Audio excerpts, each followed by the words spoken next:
right, hello. Welcome everybody to this episode on why it's the battiest time of the year. So, hello, Lucia, Frankman.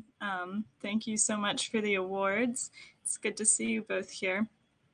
Um, yeah, so it's Halloween here in the United States, and this is a holiday that um, at least here, Halloween is celebrated in lots of different ways around the world, but here, bats are often like part of the aesthetic of the holiday. And people tell, scary vampire stories, and they have bat decorations. Some of them are cutesy, and some of them are scary. So if you're tuning in from elsewhere in the world, I'm curious to hear about how, if at all, how bats are like presented in your culture right now. Um, I think there's very good reason that they're part of, at least, they're so part of things right now, like during Halloween in the United States. And we're going to talk about some of those reasons.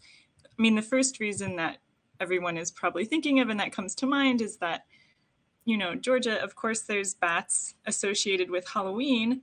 Halloween is this like holiday where, at least here, Halloween is this holiday where it's about being scary and like kind of getting a little bit afraid. And bats are scary to a lot of people for a lot of reasons.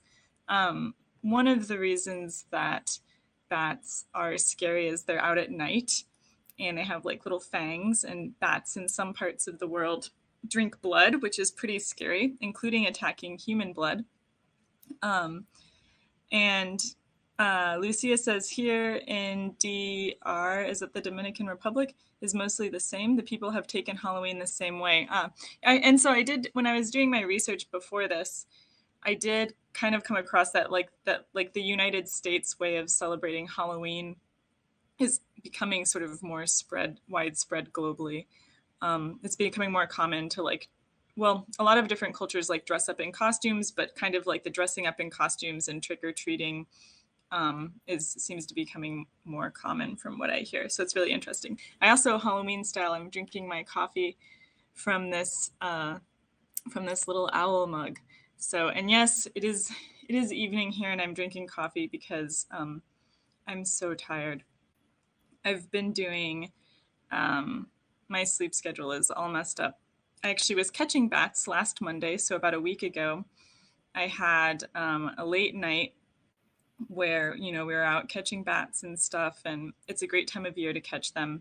But then after that, I've also been up like late grading student exams and stuff like that. It's also exam time of the year here, so my sleep schedule is like very kind of all over the place right now. And Lucia says, yeah, but we can find bats anywhere. My friend's house, when we sit in the terrace at night, and bats just fly all over. Haha. Yeah. It's kind of funny, like here in the United States, we have bats like being part of this. I think part of why, I guess I'm just going to cut to the chase. Part of why I think bats are so, it's the battiest time of the year in the United States is that, our bats are like on a very seasonal cycle here.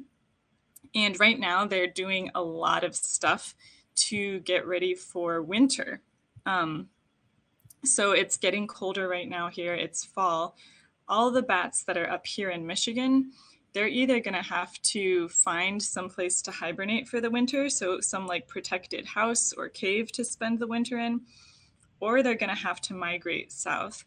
And what that means is that right now, at least in the United States, a lot of people are encountering bats who normally don't see them.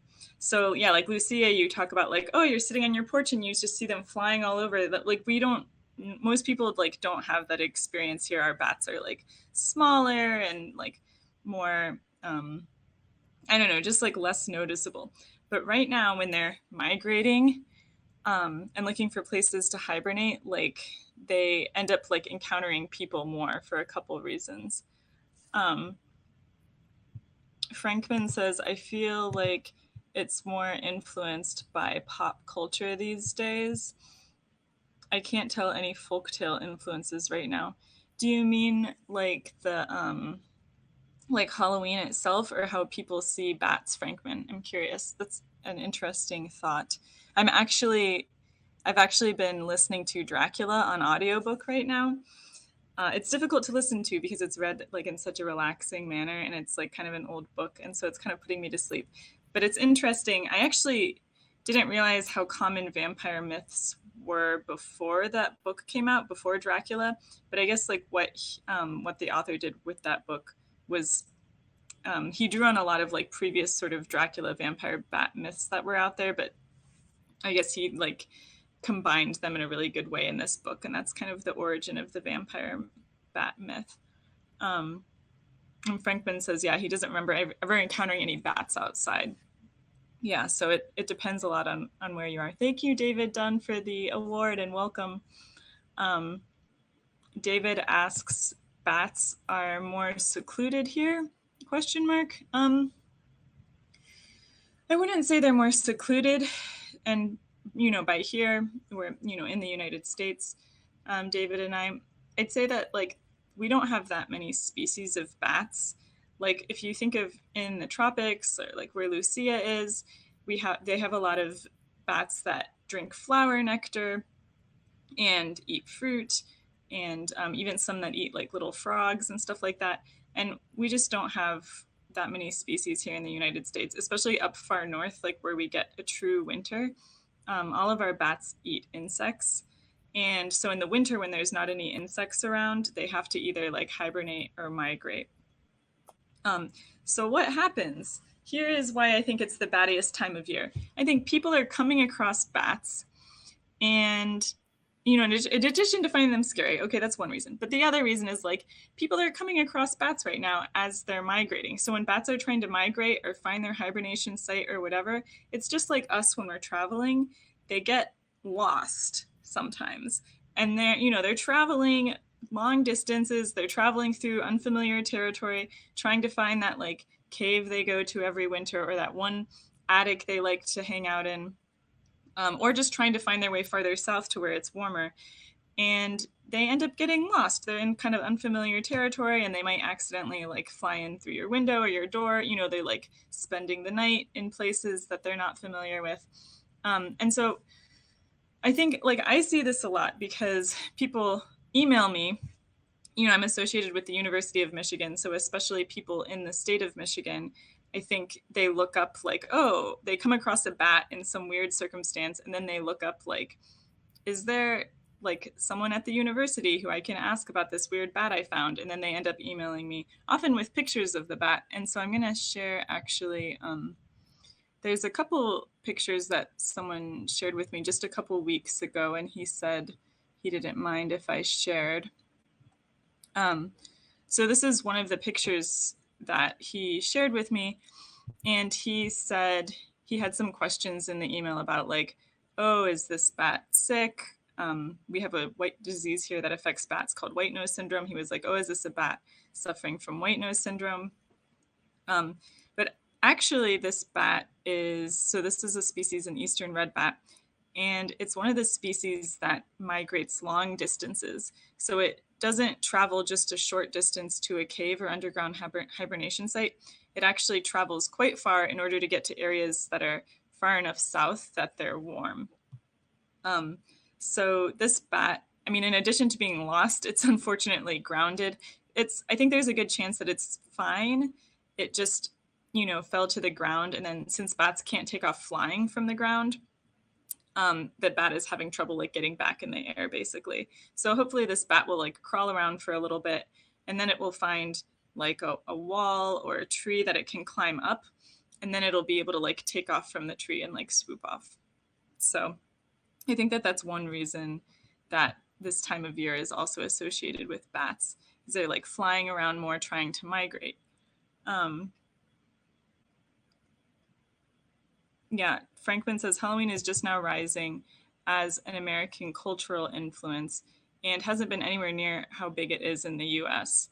Yeah, there's some like sort of holidays. I forget what it's called. It starts with an S. Oh no, there's some like pagan holiday that they think that Halloween came from, but I don't remember the name of it now. Ooh, maybe someone can look it up and help me, like some SA something.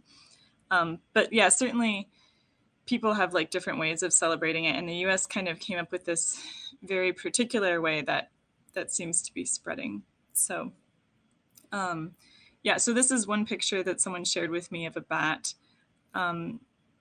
Yeah, David Dunn says, I didn't know bats can't get flying from the ground. It's true. It's true. A lot of people don't know that. And this is like the biggest thing, right? Is people often think that a bat is like sick or injured, and it's really just stuck on the ground. And so if you feel comfortable doing so, you can help the bat potentially get to an area where it can crawl up something. Obviously, never like touch a bat with your bare hands, because there's a risk that it will try to bite you, and then it might have rabies or some other disease. But yeah, if you can find like something that you can scoop the bat up in, like you can kind of like sweep it into a box or something like that, and then carry it over to the side of the tree, they will be instinctually looking for like something that they can climb up. I wish I had a video of that, actually. I should share it because a lot of people ask. Frankman says Samhain. Yes, that's the holiday I was thinking of. Yeah, and then someone else just posted the link in a link to the Wikipedia page in the chat. Thank you. So that's one bat photo someone shared with me recently. Here's another one, and I'm trying to find it. Here's another one. This bat, I think, it's harder to tell, but I think that this bat is actually sick or perhaps dead. I don't know. It's hard. It just looks dead to me, how it's just kind of like laying there. So this might be a bat that was, their risk of predation, like getting attacked by an owl or a blue jay or something like that, is higher when they're migrating as well. This bat, though, obviously didn't get eaten. Maybe it just got injured in some way. So it's a time of year when, yeah, a lot of people are coming across bats that are getting lost while migrating. Another thing that bats are doing right now, and I think you guys are going to like this, is our bats in northern latitudes right now is the big time of year for mating for them.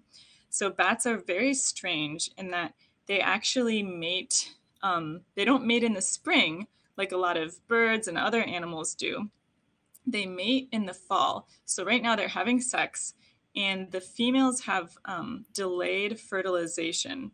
So the females are basically going to like store the sperm in them over winter. And then in the spring, like the fertilization and pregnancy actually happens.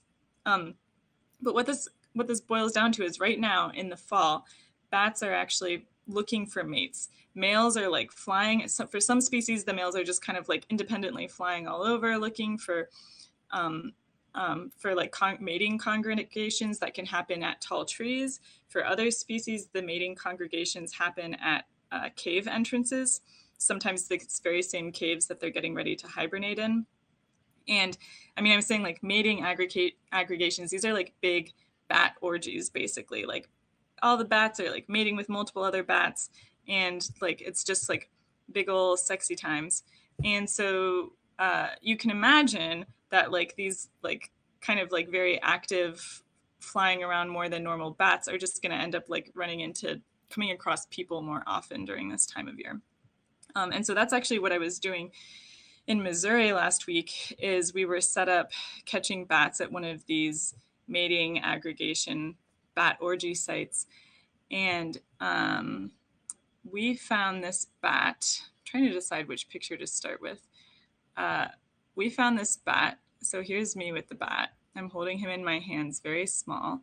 But if we zoom in a little bit, we can actually see, we'll zoom in one step. You can see that this bat had the biggest bat erection I've ever seen. And granted, I don't normally catch them during this time of year when they're mating. But even like the people I was there with who normally catch bats at this time of year were like, wow, that's like a big erection. I haven't seen one like that in years. So you can see it's just kind of like sticking out over like the top of my thumb there. Photo credit goes to my friend Jeanette, who took this photo. But yeah, so basically it's a busy time of year for the bats. And there's one more picture I had of it that's like a little closer up. This is probably a lot more than you bargained for, but yeah, batrection. Exactly. Um, yeah, so it basically comes down to, I think, in addition to people for cultural reasons associating bats with like scariness and wanting to be a little bit scared during Halloween, during October, bats are like flying around, migrating, getting lost, trying to find mates, getting lost and getting confused and coming across people. Um, oh, hi, James, welcome. Yeah, we just addressed this question, but just to recap, I'll go over it real quick. What are bats? What do bats do in cold weather? Are they just in the tropics? So bats are in areas that get winter, but they either have to hibernate in spots that are a little bit warmer, so they'll go and hibernate in like caves and stuff that are protected from the colder climates outside, or they will migrate. They'll migrate like birds do, farther south. And the one final thing I wanted to do, yeah, no worries, James. Thank you for joining. But the one final thing I wanted to do to kind of highlight like how these special behaviors that bats have right now are causing them to come across people more is I actually wanted to hop on over to iNaturalist. And for those of you who don't know, iNaturalist is a website where people can basically share photos that they come across of wildlife. And it's so you can just go to the iNaturalist website. And it's originally a platform. Part of its purpose is to like help people identify species, but I like to go there as a scientist just to see like what kinds of circumstances are people encountering bats in. So right now this map, I have it filtered so that it's only showing us bats, bat observations that people have shared. And if we zoom in, so each of these cells is showing us like where there's bat observations, and sometimes there's darker if there's a lot of observations in one site. And so we can click, oh no, some of these are like, so you can record bat echolocation calls, and like sometimes people put that up instead of like they're not actually seeing a bat. So you can click around and see like the different pictures that people actually uploaded of bats. Ooh, this one, it looks dead.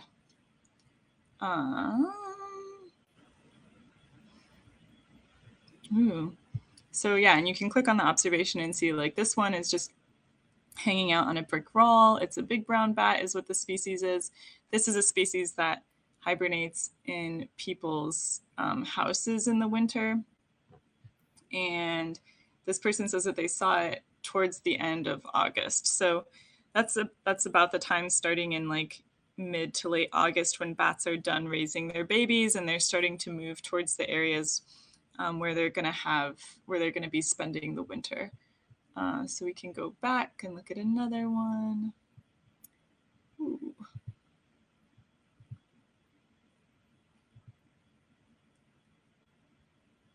Oh yeah, eastern red bat. This is a pretty species. This one's just like hanging out in a tree. This species, this is what it does normally. It hangs out in the leaves of the tree, and it's a little bit red colored. The bat is a little bit red colored, so that way it looks like a dead leaf. But this observation is also like early September, a time of year when they'd be migrating probably.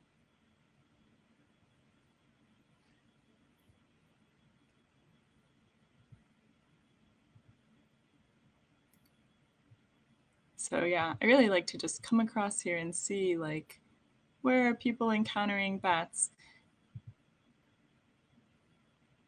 What's this one?